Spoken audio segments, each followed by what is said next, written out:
The gate opens and Milo takes a quick glance at his spear before continuing. What will be happening from here on out? Out of the tunnel, you see, your way will head further down. You wait for a moment before you jump down. Catching your fall by holding on to the pole that went all this way down. Was a very long way down, you think.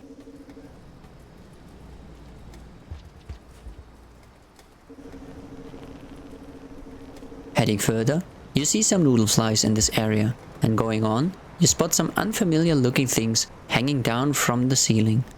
You don't know what it is, but you are not in a place to get there, so you continue.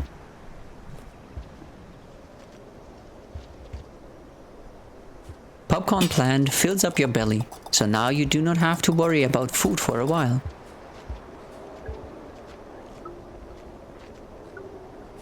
As you climb further down, a quick glance of a vision opens up and shows again how devastating the rain can be. This is a good reminder to be watching your time. More noodle flies and a blue lizard, but it is way out there, so it does not pose a threat to you. It is distracted by the noodle flies, and you take this chance to sneak past it unnoticed, as the tunnel is behind it. For a moment, you halt and wait, as you think it might have noticed you. But it was a false alarm, and you can slowly progress more towards the tunnel. You come into an environment full of tight pathways again, but your curiosity pulls you towards the other tunnel. Good to know that there is a shelter nearby.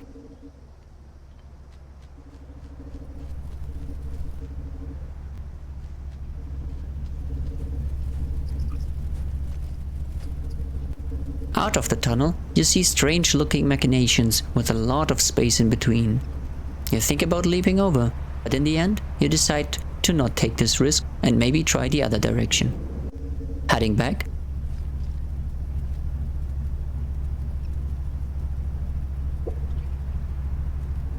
you inspect the weird-looking bags growing there. You take two with you, one in your stomach and one in hand. They taste weird at first, but do not seem to be poisonous to you. Now you need to climb your way back up again, through all those tight spaces. Some noodle flies are stuck in these tight corridors as well, and try to look for ways to get out, but do not manage to find the right path as you did, thanks to your mental map. Out here you see, you cannot ascend as the edge is slightly too high to reach, so you start crawling underneath again.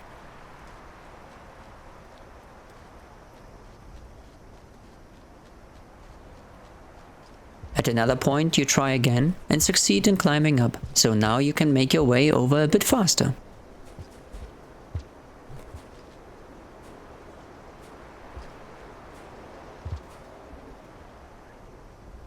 A leap that you almost did not land was a success at the last moment, as you managed to grab the edge of it and still climb up again, into the tunnel and more tight spaces to traverse through. In some of the chambers, you see more of those weird bags laying around. For now, you have enough with you. No need for detours. Out of the tunnel, you witness a gigantic being striding along and not minding you any attention, while you run underneath of it to overtake it. It seems gentle and not eager to eat you, as every other bigger creature does. You almost won your little race against this big one, but then there is an obstacle you cannot overcome as simple as its big steps. Some spots cannot be climbed or be jumped over as easily, and you are stuck to crawling underneath again, but you are well on your way. Crawling through the tight space slows you down noticeably, as you have been overtaken yourself. The gentle giant takes a little break, and you have to climb over it, but it seems it does not mind it at all. After passing it, you have to crawl into more narrow pathways to get to a tunnel at the end of this open plain, as higher ground was unreachable for Milo.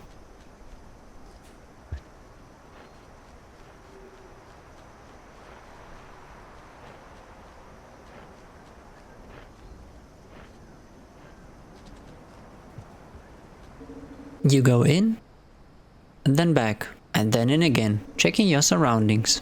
More curved and tight spaces you have to push yourself through. This whole area is old and deteriorated, so structures like these have holes in them, and even in this wall of space there are plants growing, with that little light that is coming through those cracks. Some baby centipedes are crawling around here. They like it around here with the plants and the tight spaces. After you bring this all behind you, you come out of the tunnel and see another one of those big creatures. You try to remain on the surface again and leap over, but nonetheless you fall down and have to crawl your way underneath again. This costs time, that is also why you would prefer to remain higher up, as running and jumping is way more time efficient than slowly crawling through all these tight spaces that you sometimes get stuck in.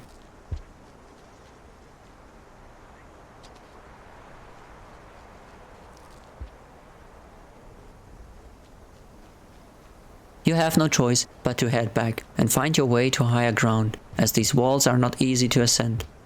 But you remember something else you could do. The moment you accidentally throw your back against the wall, a cloud of spores gets released and you hear an unfamiliar sound in the air. A call you have not heard before. With the spear in the wall, as you actually intended to throw, you can climb higher and you have a visual on what is over there.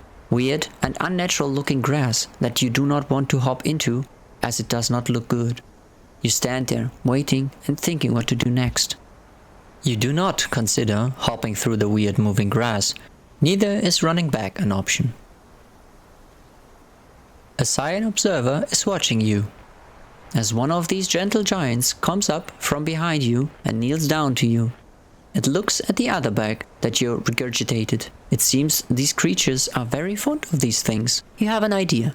As it bows down, you hold on to its antlers, and once it turns its head up, you basically sit on it. Your idea attracted not only one, but two of the gentle giants. As another one arrived, you change over to that one, because you think it would go your direction. And the other climbs over you too and makes its way past you. You now sit on this gentle big creature and try to show it you want to go the other way. It seems to understand, as it turns around and makes big strides across the weird looking grass that is moving not with the wind, but with each step this creature takes, always pulling itself into the direction of your life force. That does not look like it would be friendly. At some point, a gentle giant meets another one. It bows down, as to show that its rank is below, and it lets it pass. This is your chance to hop off and explore a bit more on your own. Another tunnel to get into. And you even find a shelter to get in. Just to be sure, you still crawl to a spear and take it with you. Otherwise it might have been gone after the rain, swept away by the water.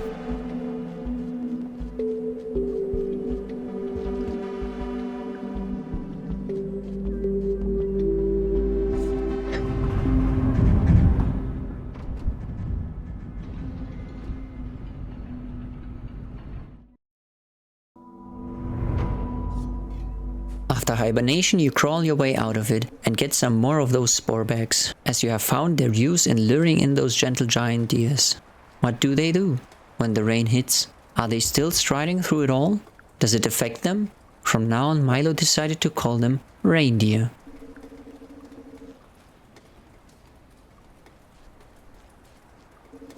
Outside, you pop a popcorn plant and fill up with a healthy breakfast.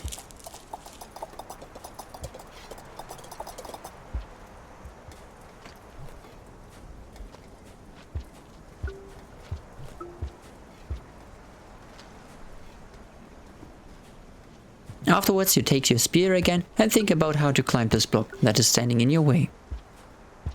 You decide you want to backtrack a bit and look around if you can find something else that might help you get over it. Another structure blocks your way, but this one has ledges you can climb to get over it.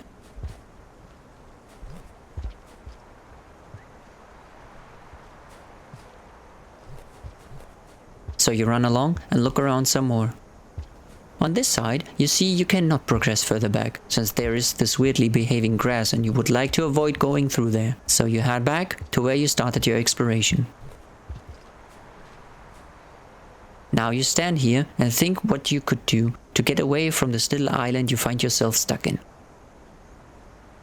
You hop around some more and try to see if one of those giant reindeers might find its way here. For now your outlook is rather bleak, as nothing comes this way. Luckily, nothing dangerous as well. So even though you are in this open field, you are not in danger of being hunted by some vultures. Maybe they have something else to do right now, hunting some lizards or fighting among each other. The usual things that vultures tend to do, based on your observations in your encounters with them. But enough thinking about vultures. You need to solve your problem at hand, so you contemplate again. You see a little noodlefly hover past you. Still, nothing else. At least, even though it feels like a long time, you still have a lot of time left to wait for an opportunity. You are restless, and all this waiting forces you to explore a bit more thorough, as you do not like to just stand around and wait for something to happen. You are a slughead of action, and if possible, you want to make things happen.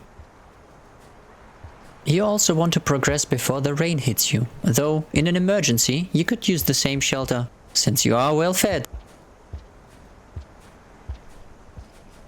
You have an idea that might work, so you throw a spore bag and head into the tunnel while the sound of something noticing the spores echoes in the distance. In the tunnel, you head to the chamber to get another one of those spore bags so you did not waste it, and keep one with you again.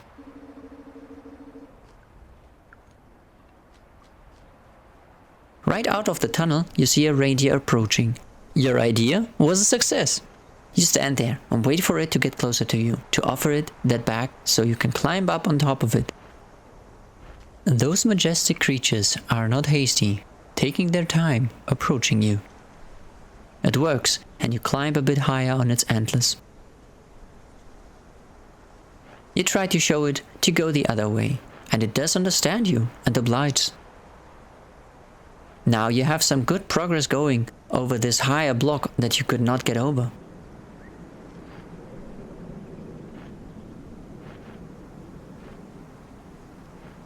Under you both, the grass pulls itself towards you again and looks terrible as a vision opens up and shows you what would happen if a slughead would run into this. It gets strangled and pulled down, no way to escape anymore. Good thing you did not try it out. Big steps help you get over this passive danger under you, as the reindeer has long and strong legs that the grass cannot pull down. Here you are. Another tunnel to get into. Amazing how it was worth the wait and how your idea worked out perfectly. You hop off and glance back as thanks. Of course, more narrow pathways to crawl through, but you have some time and you crawl straight to the chamber where more of these bags are placed, to get yourself another one. These prove to be very useful when it comes to interaction with the reindeer. They enjoy them. Out of the tunnel, you have your thoughts confirmed when an undecisive reindeer finally decides for a direction, your direction, as you laid down the bag for it to snack on. It hesitates a bit, since this particular one seems to be careful. And right from the start, you can hitch a ride on it. This will save even more time on your travels. This was not only lucky, but you made the best of the situation. Seeing more of the grass and the vision of another struggling slughead, you know it is better to be in this position right now.